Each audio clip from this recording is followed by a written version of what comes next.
Hello everyone, मैं रिया पटवा आज बना रही हूँ वेजिटेबल बेसन के कटलेट। कहीं कहीं पर इसको रसाजे भी बोला जाता है। ये बहुत ही यम्मी है, बहुत टेस्टी है। आप इसे नाश्ते में भी खा सकते हो, आप इसकी सब्जी भी बना सकते हो।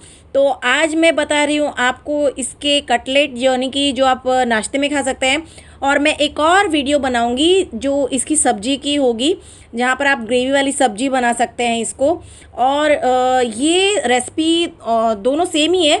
और ख़ासियत ये है कि जो इसके पीसेस साइड में बच जाते हैं, छोटे छोटे कट बच जाते हैं, उसकी आप सब्जी बना सकते हो। तो अभी जो मैं आपके साथ शेयर कर रही हूँ वो कटलेट नाश्ते के लिए शेयर कर रही हूँ।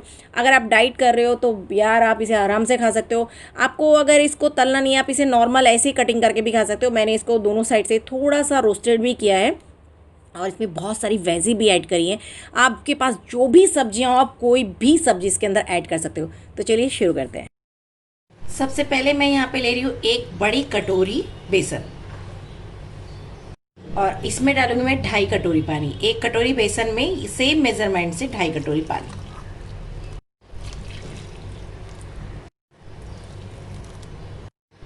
One spoon salt, half spoon हल्दी और अब इसे मिक्सर से ग्राइंड करना है।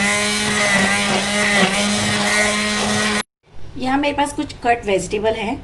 ये मैंने रेड बेल पेपर लिया है, yellow bell pepper, carrot, capsicum और ऑनियन।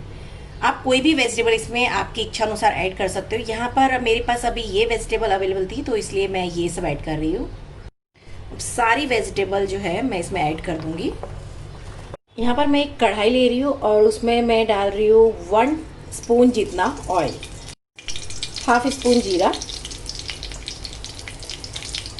और थोड़ा सा हींग। कढ़ाई मैंने यहाँ भारी ली है, आप भी बर्तन भारी लीजिएगा क्योंकि जो है कटलेट बनाने के लिए बेसन को बहुत देर तक भूनना पड़ेगा और तब जो है हमें बर्तन हैवी चाहिए ताकि वो नीचे लग नहीं जाए। जीरा भून चुका है तो अब हमारा घोल जो है बेसन का वो मैं इसमें डाल दूंगी।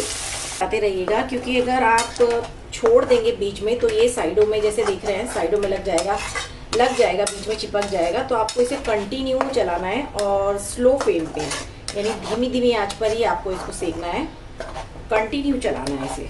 अब ये थोड़ा गाढ़ा हो चुका है लेकिन मुझे इसे और पकाना है, यानी थोड़ा और गाढ़ा चाहिए मुझे ये, ताकि जैसे हम अंजीरी जमाते हैं उस टाइप से ये जम सके। अब दूसरी तरफ मैं ब्रश की सहायता से थाली में ऑयल लगा दूंगी ताकि जो है मेरे कटलेट आराम से इसमें बैठ जाएं। अब ये मेरा जो है बैटर रेडी हो चुका है, देखिए एकदम अच्छे से इकट्ठा हो चुका है। तो अब ये मैं उस थाली में ट्रांसफ़र कर देती हूँ। बहुत गर्म है धुएँ देख के आपको मालूम पड़ रहा होगा कितना गर्म है। तो बस अब धीरे धीरे मैंने इसे स्पून की सहायता से पूरा अच्छे से सेट कर दिया है। अब इसे 1 घंटा मैं यूँ ही छोड़ दूँगी ठंडा होने के लिए ताकि ये आराम से सेट भी हो जाए। और ठंडा गरम गरम मत काटिएगा, इसे ठंडा होने पर ही काटिएगा। इसे मैंने पूरी अच्छे से सेट किया है ताकि एकदम चौकोर चौकोर पीस निकले। और अब मैं इसकी कर रही हूँ कटिंग। आप किसी भी शेप में से काट सकते हो, मैं स्क्वायर शेप ले रही हूँ, आप इसे स्क्वायर शेप में काट सकते हो, आप इसे काजू कतरी की शेप में काट सकते हो, आप इसे राउंड शेप में भी काट सकते हो, जो भी आपका दिल करे। छोटे छोटे बर्फ़ी के जो पीस रहते हैं वैसे भी काट सकते हो, जैसा चाहें आप इसे वैसा आकार में काट सकते हो। तो देखिए कट कर रेडी हो चुके हैं, मैंने स्क्वायर शेप में इसको कट कर लिया है। फ्राइंग पैन में मैं ऑयल लगा रही हूँ ब्रश की सहायता से और उसके बाद जो मेरे कटलेट हैं वो एक एक करके इस पर मैं सेट करूँगी।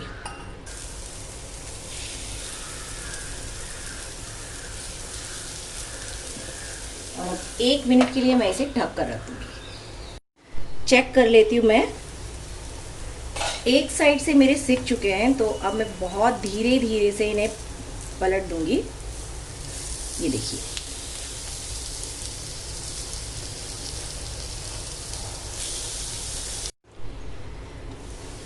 रेडी हो चुके हैं, दोनों तरफ से अच्छे से सिक चुके हैं। तो अब मैं गैस ऑफ कर दूंगी और इन्हें निकाल लेती हूँ सर्विंग प्लेट में। रेडी है मेरे वेजिटेबल बेसन कटलेट, बहुत टेस्टी है, बहुत यम्मी है। अगर आपको मेरी ये रेसिपी पसंद आई है तो मेरे चैनल को लाइक कर दीजिए, सब्सक्राइब कर दीजिए और इस बेल आइकन को जरूर दबा दीजिए। Thank you so much.